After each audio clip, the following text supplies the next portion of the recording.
Chennai Santhome saint Bede's Anglo Indian மேல்நிலைப் பள்ளியில் மருத்துவம் மற்றும் மக்கள் நல்வாழ்வுத்துறை சார்பாக நலம் காக்கும் ஸ்டாலின் திட்டத்தை முதலமைச்சர் மு க ஸ்டாலின் தொடங்கி வைக்கிறார். அதனை நேரலையில் பார்க்கலாம். மற்றும் சட்டமன்ற உறுப்பினர்கள், மதிப்பிற்குரிய மாவட்ட ஆட்சித்தலைவர்கள், அரசு அலுவலர்கள் அனைவரையும் வருக வருக என வரவேற்கின்றோம். தற்போது மாண்புமிகு தமிழ்நாடு முதலமைச்சர் அவர்கள் நலம் காக்கும் ஸ்டாலின் திட்ட அரங்குகளை பார்வையிடுகிறார்கள்.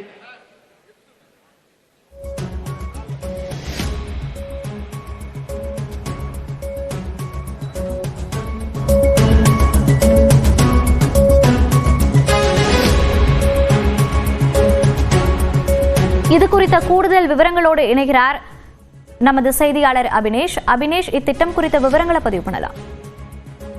நலம் காக்கும் ஸ்டாலின் என்கிற புதிய திட்டத்தை முதலமைச்சர் மு க ஸ்டாலின் இன்னும் சற்று நேரத்தில் தொடங்கி வைக்கிறார். முன்னதாக இங்கு ஏற்பாடு செய்யப்பட்டிருக்கூடிய மருத்துவ முகாம்களுக்கான ஸ்டால்களை ஒவ்வொன்றையும் முதலமைச்சர் பார்வையிட்டு வருகிறார். குறிப்பாக தமிழ்நாடு சட்டப்பேரவையில கடந்த ஏப்ரல் 21ஆம் தேதி உயர் மருத்துவ சேவைகள் வழங்க 12.78 கோடி ரூபாய் செலவில் மருத்துவ முகாம்கள் நடத்தப்படும் என்று சட்டப்பேரவையில மக்கள் நல்வாழ்வுத்துறை அமைச்சர் அறிவித்திருந்தார்.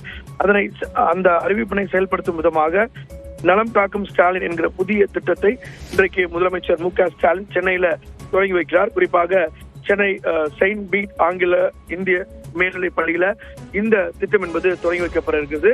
குறிப்பாக தமிழ்நாடு முழுவதும் இந்த திட்டம் இன்றைக்கு தொடங்கி வைக்கப்படக்கூடிய நிலையில ஒரு வட்டாரத்தில் 3 முகாம்கள் வீதம் 388 வட்டாரங்களில 1164 முகாம்களும், ஒரு மண்டலத்திற்கு ஒரு முகாம் வீதம் பெருநகர சென்னை மாநகராட்சியில் 15 முகாம்களும், ஒரு மாநகராட்சிக்கு 4 முகாம்கள் வீதம் 10 லட்சம் மக்கள் தொகைக்கு அதிகமாக உள்ள 5 மாநகராட்சிகளில் 20 முகாம்களும், ஒரு மாநகராட்சிக்கு 3 முகாம்கள் வீதம் மக்கள் தொகை 10 லட்சத்திற்கு குறைவாக உள்ள 19 மாநகராட்சிகளில் 57 முகாம்களும், மொத்தமாக 1856 முகாம்கள் நடத்த திட்டமிடப்பட்டுள்ளது. மிக குறிப்பாக இந்த சிறப்பு மருத்துவ முகாம்களில வசதி குறைந்த ஊரக பகுதிகள், குடிசை பகுதிகள், பழங்குடியினர் அதிகம் வசிக்கும் பகுதிகளில் முன்னுரிமை அடிப்படையில் தேர்ந்தெடுக்கப்பட்டு இந்த சிறப்பு முகாம்கள் நடத்தப்பட உள்ளது.